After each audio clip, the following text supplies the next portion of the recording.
Hello and welcome to Vlieseline UK. I'm Laura Strutt from Made Peachy and I'm going to walk you through the process of creating some seasonal springtime Easter decorations using Solufleece. In this tutorial we're going to be using Solufleece, which is a water-soluble embroidery backing. And we're going to be layering that with some leftover pieces of yarn to make a recycled fabric that we are going to then use in our project to create our decorations. To create some recycled Easter or spring themed decorations, we're going to need to collect together a few supplies. So here I have some Vlieseline Solufleece, which is a water-soluble embroidery backing. I have a nice pair of sharp scissors, some accent ribbons, and also some sewing thread. And here I have a collection of yarn ends, and this is what we're going to be using to create our Easter decorations. Let's take a closer look at Solufleece. So this is a sew-in water-soluble backing and it's commonly used for embroidery. So you'd often see it hooped up and either used in a machine or for hand sewing. And once the stitching's been worked, it's washed away to leave the stitching. What we're going to be doing here is we're going to be using this to create our own fabric. And we're going to make our fabric from leftover remnants of yarn. Let's take a look at the yarn we're going to use to create the fabric. So here I've just been saving lots of yarn ends from the projects I've been working using different yarns, and they're all chopped up nice and small. Of course, you can cut lengths of your favourite yarns to mix up the colours, so just cutting regular lengths of yarn just to mix in. And if you have any odd balls of yarn in your stash, things you want to use up, you can grab those and we can add them into the mix as well. So we're going to use our piece of Solufleece to make some fabric, recycled fabric made from odds and ends of yarn. To do that, I need to have a piece of the Solufleece and I've folded it in half. And this is the area I'm going to be working with. So I'm going to take the top layer and I'm just going to roll that out of the way. And the fold line here is where I can work up to. So this flat section here of Solufleece is my canvas. So what I'm going to do is I'm going to take my yarn ends and I'm just going to begin scattering them over the surface of the Solufleece. Now what I'm going to do is just pop them all on there and we're going to spread them out. So I need to just shake all of the yarns out so the yarn tails are spreading out over the canvas of the Solufleece. The more gaps you have, the more gaps there are going to be in the fabric. So we have some sections here where the yarns are quite dense, so I'm just going to evenly disperse those out and just spread them around until I'm happy that I've covered all of the Solufleece. With the Solufleece covered, I can just check if there's any yarns that I want to move around. So I'm quite happy with the way the colours are all mixed up. It's quite nice spring colours here. So once I'm happy, I'm going to take the folded half of Solufleece and I'm going to bring that right back over. So what we've done is we've created a sandwich here, and inside the two layers of Solufleece are all these wonderful coloured yarn ends. What we're going to do next is we're going to take this over to the sewing machine and we're going to begin stitching. Now the stitching is the most important part for creating the fabric because we're going to be washing away the Solufleece. We need to make sure that all of these yarn ends are held together. So first of all, I'm going to begin by stitching around the outer edge. And then I'm going to work across the project. Now you can do this in a number of different ways. You can use a zigzag stitch or you can do some free motion swirls all the way around. And the idea is we want to stitch all the way across to ensure that all of this fabric is secured together. Over at the sewing machine, I have my needle threaded already. I've picked a really nice bright colour. So not only does this team in with the colours of the yarns that are appearing in my recycled fabric, it also helps me to see where I've been stitching. And as the stitching is quite crucial for making your fabric, I find that really helps me. So one tip I would give you is to pick a cotton that you can clearly see on top of the Solufleece when you're stitching. I've also opted to use the extension table, and if you have one, it's a great thing to use for projects like this. Now it means that I can hold all of my fabric nice and flat, and I haven't got to worry too much about the yarn sliding around inside before it's stitched and making lumps and bumps across the surface of the fabric. You have a couple of options when it comes to stitching. So you can either work with a free motion and you can do sort of doodle stitching across the surface, or you can select a zigzag stitch as I've done.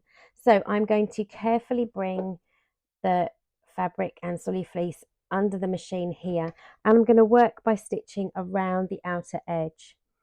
So I have just popped my needle down and I'm going to carefully just zigzag stitch all the way along.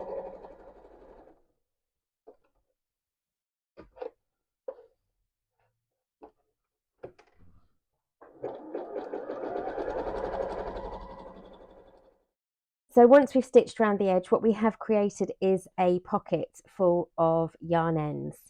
Now, if we were to wash the Solufleece away now, the sections here that have been stitched, these would hold together and the section in the centre would all tumble away.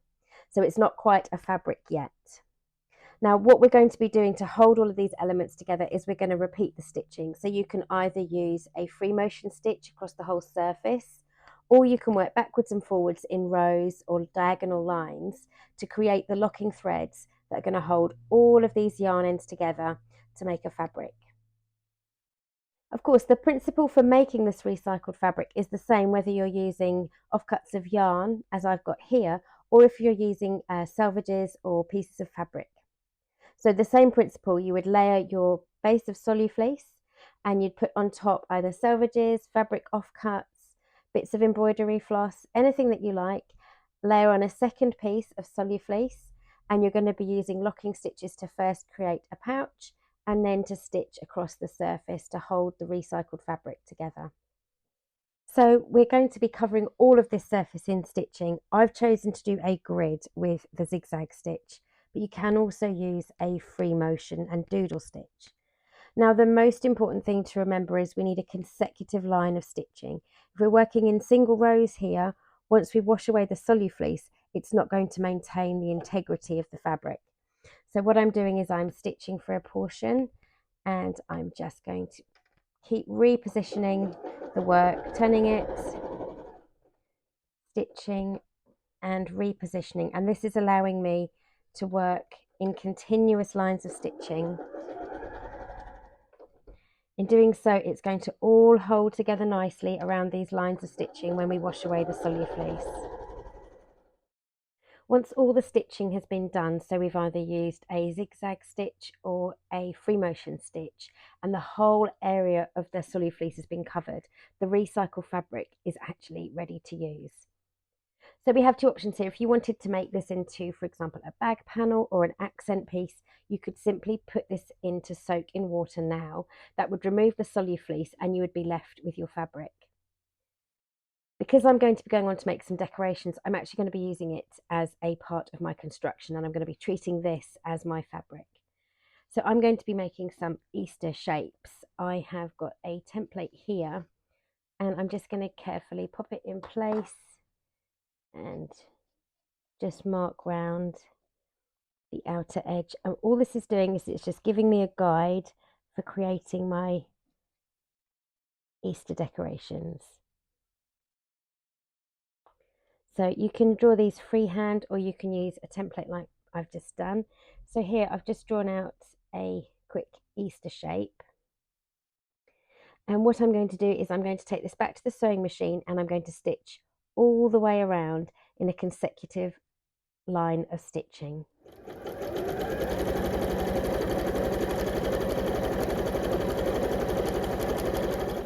Now that the design has been stitched, I've worked around this actually with a consecutive line of stitching, working the whole way around twice just to give it a really solid edge.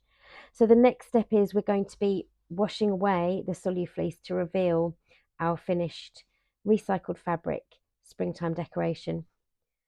But what I'm going to do is I'm first going to cut out the individual pieces purely because I find it easier to cut through everything with the Solufleece layer intact.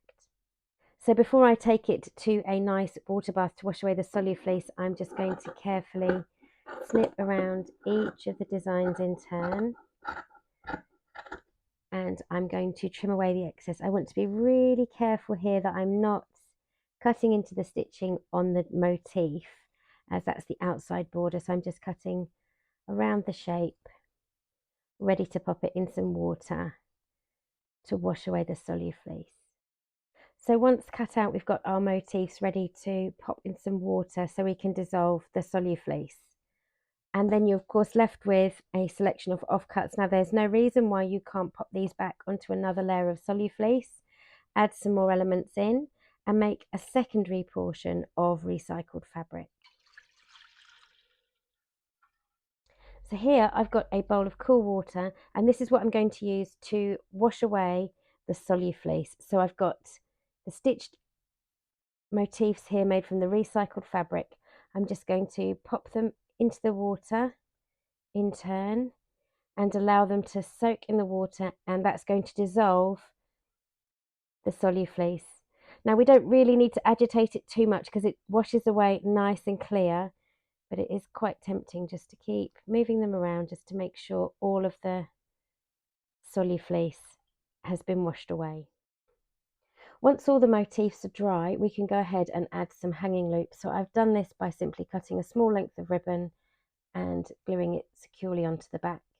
So these can be used for hanging decorations. You could make a string and use them as a garland, or you could perhaps even pop a small piece of card on the back and use it as a gift tag for an Easter hamper or basket. Once you've mastered a simple shape like an Easter egg design like this, you might want to try something a little bit more challenging. Here I've made a bunny motif and just accented with a pom-pom for its tail.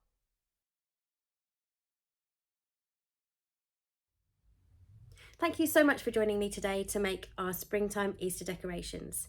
You can find out more about the Vlieseline products online at vlieseline.com, and you can find us on social media at Vlieseline UK. Please remember to like and subscribe to the channel to stay up to date with all of the latest products and projects.